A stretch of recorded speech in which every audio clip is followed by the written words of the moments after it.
Ayan, good morning mga ka-wonders. Magagawa po tayo ng insaladang pako. Ayan, naghiwa na po tayo ng sibuyas. Tapos, maghiwa rin tayo ng kamatis. Ayan, yan po ang masarap na insalada.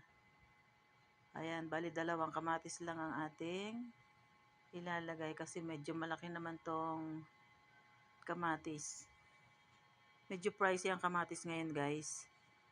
Bali 5 pesos per piece itong nabili namin. Pero napakaganda naman niya. Sariwang-sariwa. Tapos marami siyang katas. Yan, guys. After nating hiwain tong kamatis, isunod naman natin tong ating itlog na maalat or itlog na pula ang tawag ng iba. Ayan, careful lang tayo. Muntik na yung ating daliri. Ayan, bali 3 lang yung aking isasahog, guys. At medyo mahal yung ating itlog na pula. Ayan, guys. Simulan na nating tanggalin sa kanyang shell itong itlog na pula. Ayan. Dahan-dahanin lang natin para hindi madurog. Ayan, para buo nating makuha. Ayan, napakasarap na ito, guys. Kasi itong itlog na pula na nabili namin, meron na siyang nagmamantika na siya, guys. Siguro matagal na ito na nagawa. Kasi pag bago ang itlog na pula, wala pa siyang manti-mantika. Pero ito maganda tong nabili namin, guys. Ayan. Tapos hiwa-hiwain na natin. Ayan, hiwa-hiwain natin ang maliliit. Careful lang tayo kasi medyo matalim yung aking kutsilyo.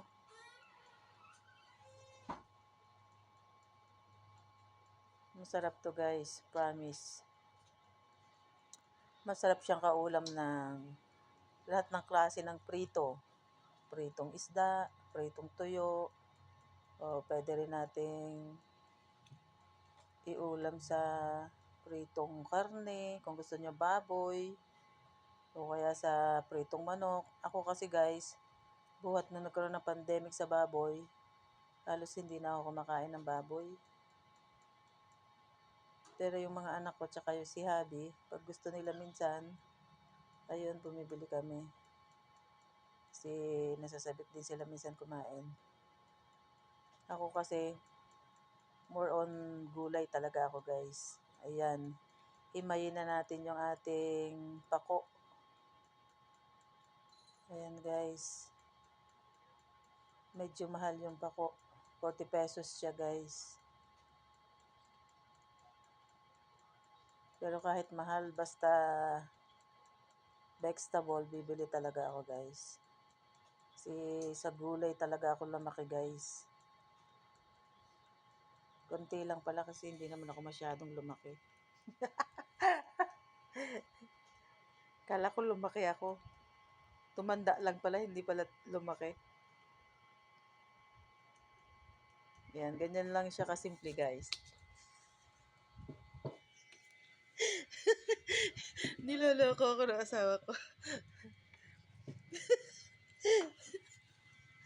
Yan. Narinig niya hindi ako lumaki. Matangkad kasi si Habi.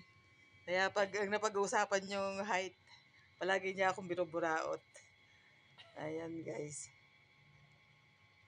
Hirap ng maliit. Pero wala namang nakakapuwing na malaki, diba, guys? Sabi nga nila, small but terrible. Pero hindi naman ako ganun ka-small, guys. Nasa lang ako, 5'3".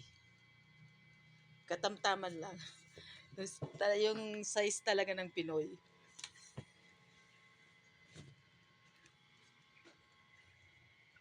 Yan, malapit na matapos guys. Yan, after nating himayin tong pako, magpapakulo lang tayo ng tubig. Tapos, itatalbog lang natin sa tubig. Bali, saglit lang natin siyang ilulubog sa mainit na tubig para hindi siya ma-overcook. Ayan, ganun po ang tamang proseso ng paggagawa nitong ensalada. Ayan, malapit nang maluto. Ay, malapit nang matapos.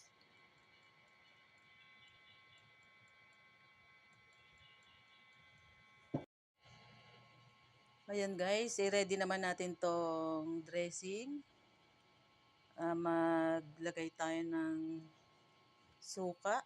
Naubusan ako ng suka. Kaya yung suka na lang ng pang sushi ang nilagay ko.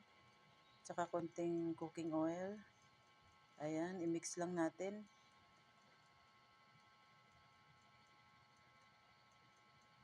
Tapos magpakulo na tayo guys ng tubig. Tapos italbog na natin itong ating hinimay na pako.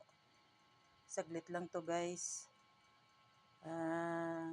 Hindi naman natin pwedeng i-overcook to. Ayan.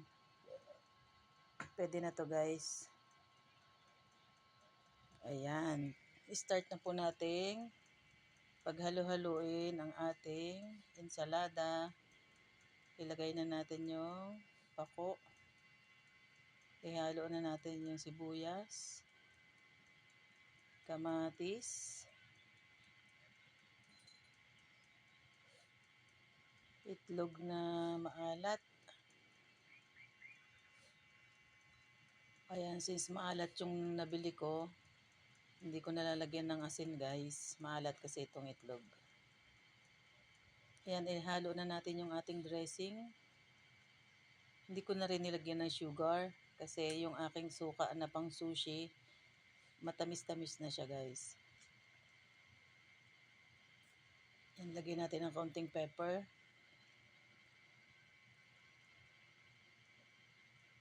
Ayan, i-mix na po natin lahat. Ayan, ihalo-halo natin. Halo-halukay na natin. Ayan, halukay ube. Ayan, mukhang masarap na siya guys. Parang nagugutom na ako. Nakakatakap siya oh. Kumakain ba kayo nito guys? Promise, masarap to. Lagyan pa natin sa ibabaw ng toppings. Ayan, pag na-combine na lahat yung mga ingredients, tsaka yung dressing, okay na to guys. Lagay natin sa ibabaw yung maalat na itlog. Ayan. Para it looks yummy. Ayan, okay na siya guys. Thank you for watching.